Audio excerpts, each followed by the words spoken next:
Assalamualaikum warahmatullahi wabarakatuh. Perkenalkan, nama saya Rizka Dwinanta Nurbaiti dengan NIM 25010684216 dari kelas 2025D. Pada kesempatan ini, saya akan menyampaikan mengenai fenomena diskriminasi terhadap anak disabilitas di Indonesia. Berdasarkan 20 kasus yang saya temukan terkait diskriminasi terhadap anak disabilitas, masih banyak anak disabilitas di Indonesia yang belum mendapatkan hak yang sama, terutama dalam akses pendidikan dan lingkungan yang inklusif. Banyak dari mereka mengalami penolakan dari sekolah, keterbatasan fasilitas, serta perlakuan tidak adil dari lingkungan sekitar. Hal ini menunjukkan bahwa diskriminasi terhadap anak disabilitas masih menjadi masalah serius yang perlu mendapatkan perhatian bersama. Jika dilihat dari berbagai kasus yang terjadi, bentuk diskriminasi yang paling sering dialami anak disabilitas adalah penolakan akses pendidikan. Contohnya terjadi di kota Cilegon, Banten pada tahun 2025 ketika seorang anak laki-laki berusia 9 tahun penyandang disabilitas ditolak oleh beberapa sekolah dasar karena keterbatasan fisiknya.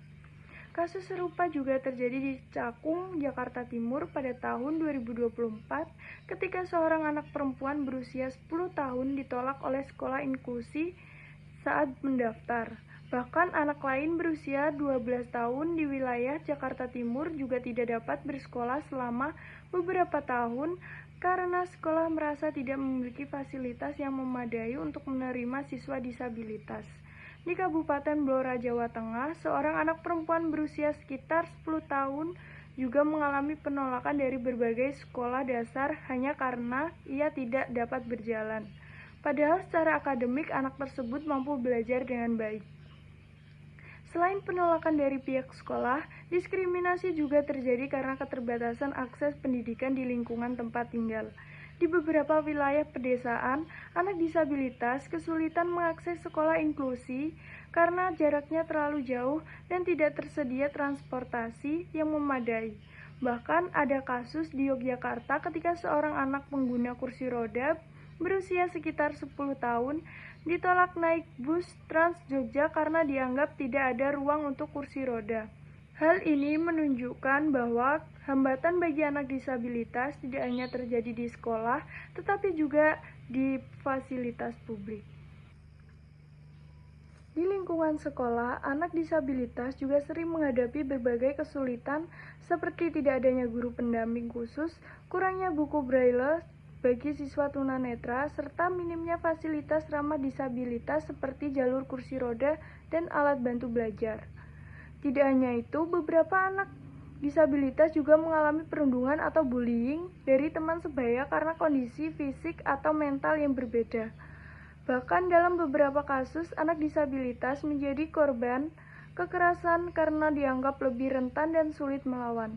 Selain faktor lingkungan sekolah, kondisi ekonomi keluarga juga menjadi penyebab anak disabilitas putus sekolah karena orang tua tidak mampu membiayai kebutuhan pendidikan seperti transportasi, alat bantu belajar, dan kebutuhan sekolah lainnya. Diskriminasi ini juga dipengaruhi oleh stigma sosial yang masih kuat di masyarakat. Sebagian masyarakat masih beranggapan bahwa anak disabilitas tidak mampu belajar atau tidak perlu mendapatkan pendidikan formal.